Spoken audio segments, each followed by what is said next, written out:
Hi there. Welcome to the Schwartz Art. My name is Mike Schwartz. We're going to be looking at my drawing for the day, Inktober Day 2. The prompt word was weave. I was able to capture my pencil work today, which was good. Not all of it. My camera, I must have bumped something on my camera because I missed the last actual full detail chunk, as you'll see at the end of the penciling section. So I was kind of bummed about that, but you know, what can you do? Stuff happens like that all the time.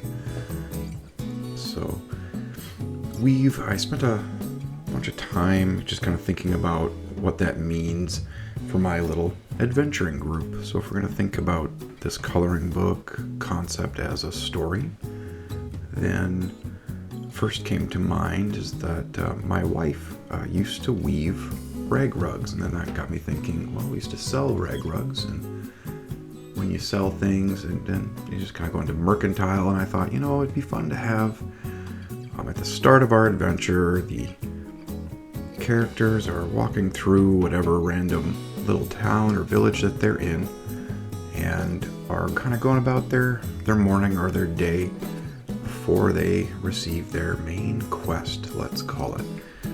This is pretty standard issue. Let's call it, tabletop RPG storyline stuff. And I think a lot of the things that I'll draw will end up kind of being in that vein, because the ideas translate well to art. If you're a nerdy gamer like me, you'll get the concepts right away. So right now I'm just blocking out what I'm thinking this little township looks like, and even as I'm kind of going, I'm kind of building the characters in my own mind. I knew right away when I kind of thumbnailed this one out, I'm like, I want the thief stealing something, I want the fighter. I started to think about it, the fighter dog man, more like maybe a paladin or your very generous and good character. So like, I want him to help somebody out. And then I wanted, because I have a chameleon wizard, I want him to be, potentially changing colors or shifting after each page. I thought, wouldn't it be fun if he stopped off at the tapestry seller, the person weaving, and was looking at their wares. So even right here, right now, you can see me sketching in this weaver, building the loom out, and just as kind of a nod to my wife, who loves to weave and she likes tortoises, I decided to make the person weaving, the character, a little tortoise person, because I thought that would just be fun. The other things I had to think about is what else can I cram into a little township.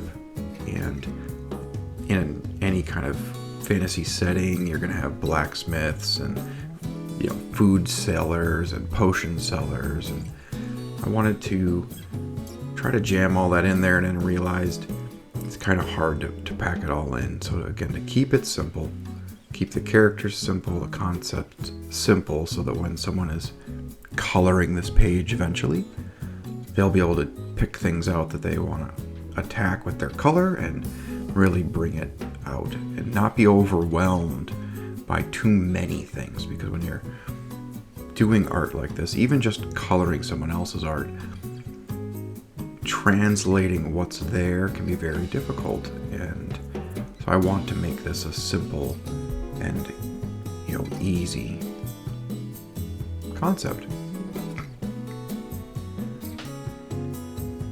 So yeah, I'm finding it pretty challenging to do the drawings and try to record a video and try to do a voiceover and edit the video. So I'm thinking I need to plan this out a little bit better, even though I've already been kind of thumbnailing and working on some drawing concepts. I might preload my days, seeing as like this drawing here, my first drawing was like just the pencils took me like 3 hours, which is way too long. This one, the pencils only took me like 40 minutes. So I really already almost halved my time, or even less than half. I'm down to a quarter of the time on the concepting and drawing, the penciling. And I think the inking took me about an hour. So this one, all said and done from beginning to end, was only 2 hours versus the other one being like 5.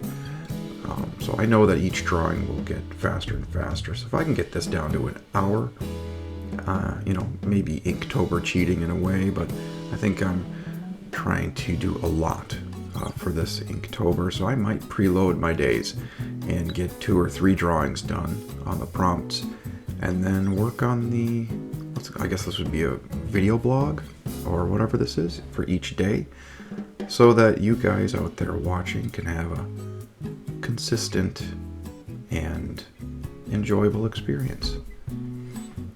Right here, I'm using the same markers I used on the previous drawing. I only bought a couple from Hobby Lobby. So again, these are Micron markers.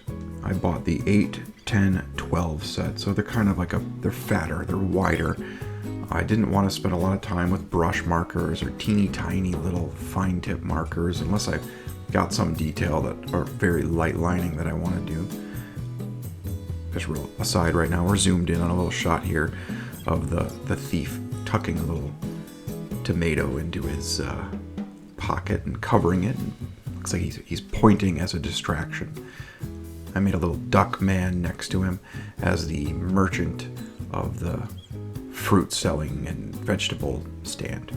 So looks like our fox character is stealing a little snack. Sorry, got distracted. Where was I? Just talking about the markers.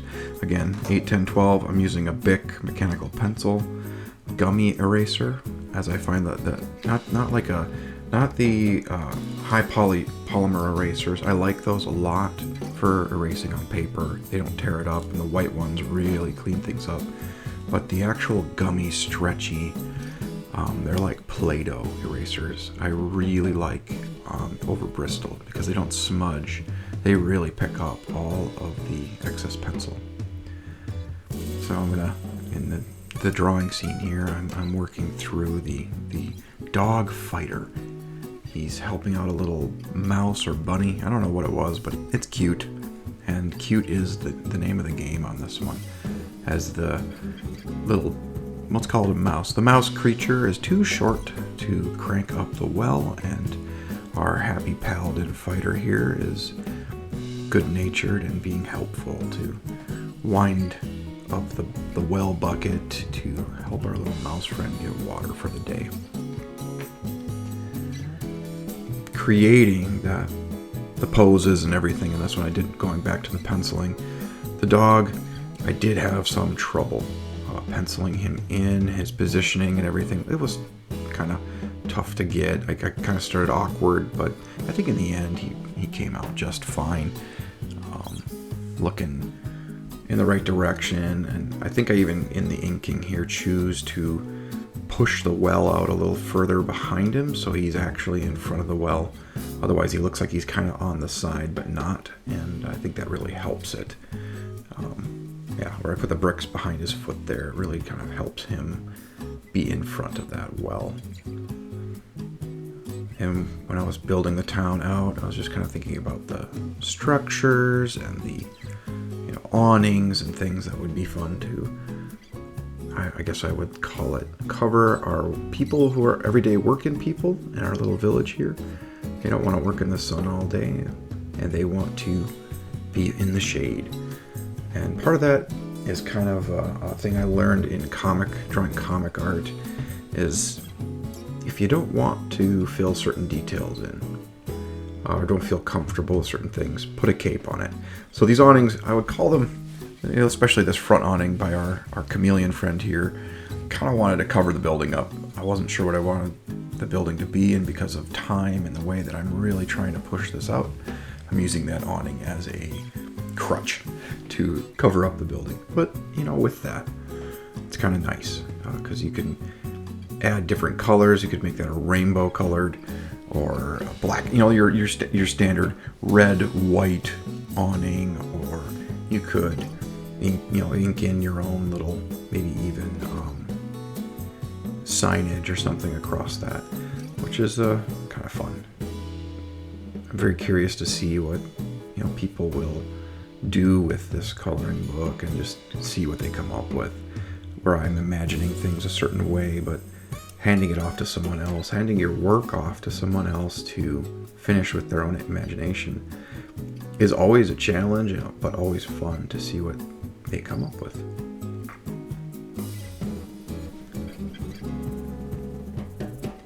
These hats I kind of gave the duck character and the tortoise character here.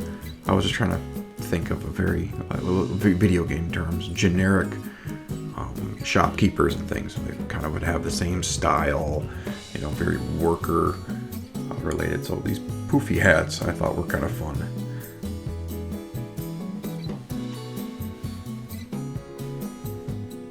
Again, like I talked about yesterday or in our first video on the mustache video, I'm very much enjoying drawing on this 12x9 Bristol, and then my actual working space is only an 8" by 8" square, so forcing me to really cram things in and make it look busy, like it's full, like it's alive, and I really liked that.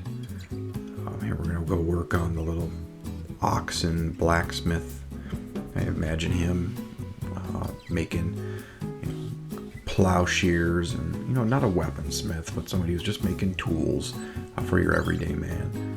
I did want to, I have a character peeking out the door under my hand there, and I did want to make that kind of like a character that's spying on our group, or maybe following them. So I made it kind of a shadowy character in the doorway. I might incorporate that into other future drawings for the book to kind of maybe have a little through line, because I'm unsure about how I want to build the story of this. I think that I might just draw each day as whatever kind of comes to my mind and not really make it cohesive. I think I just want to make maybe each prompt have its own kind of, this is the monster of the hour or the day. But looking ahead and doing some thumbnailing, these first three are very much kind of directing. So the first one is they meet in the tavern. The second one is they walk through the city. And tomorrow's prompt is crown. So I just, they're going to go meet the king and get a quest. And then after that, I think everything will kind of just be the monster of the week, or let's call it the monster of the day, and have the trouble that our adventurers get in while they're out in their adventure and their quest. That's kind of how I'm envisioning this little coloring book.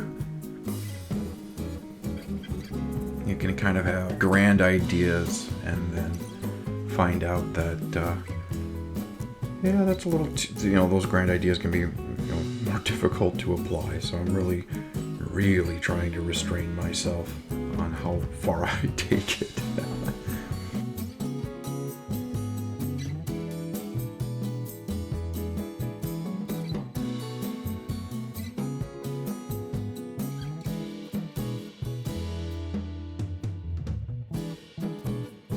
But I hope you're enjoying what I'm producing, and that you would find this entertaining and maybe even relaxing.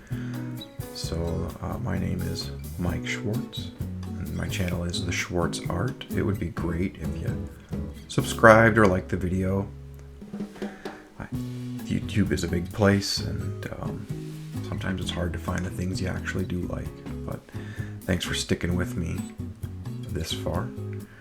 I kind of got to the end here and realized I don't have any patterns in these weaves, so I quickly busted out my pencil and corrected that and put some nice stripe patterns on there. And I thought it would be fun for someone to maybe put that stripe pattern into the chameleon's skin because he's touching the thing there. But thanks for watching.